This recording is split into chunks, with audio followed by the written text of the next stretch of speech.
এরকম হার বানানো তো এখন ট্রেন্ডে খুবই চলছে, তো ভাবলাম আমি আজকে ট্রাই করে নিই। তো আমি প্রথমে আজকে মোল্ড কিনে নিয়ে দুটোকে ভালো করে মিক্স করে নিয়েছি। মিক্স করে নিয়ে আমি এটা প্রথমে বল বানালাম। বলটা বানিয়ে ভালো করে চেপে চেপে ওর মধ্যে একটা ফুল এঁকে নিলাম। আমি ফুলটা এঁকে নিয়ে আমি ব্লেডের সাথে, আমার কাছে যেহেতু কাঁচি ছিল না, তো সেই জন্য আমি এটাকে ব্লেডের সাহায্যে কেটে নিয়েছি। কেটে নিয়ে ফুলের মাঝখানটা দেখছি ফাঁকা ফাঁকা লাগছে, তাই না? তো তারপরে আমি এখানে একটা ছোট্ট বল টাইপের রেখে ওটার সাথে সেট করে দিই। তো ওটাকে কালার করার জন্য আমি এখানে ওয়াটার কালার ব্যবহার করছি। তো জানি না কালারটা কেমন লাগছে, একদম আমি এটা করতে চেয়েছিলাম আসলে কাঁচা হলুদ টাইপের, তো এটা অরেঞ্জ হয়ে গেছে। তো কোনো ব্যাপার না।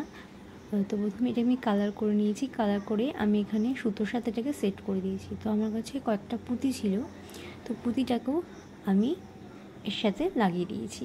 তো ফাইনালি এরকম হয়েছে।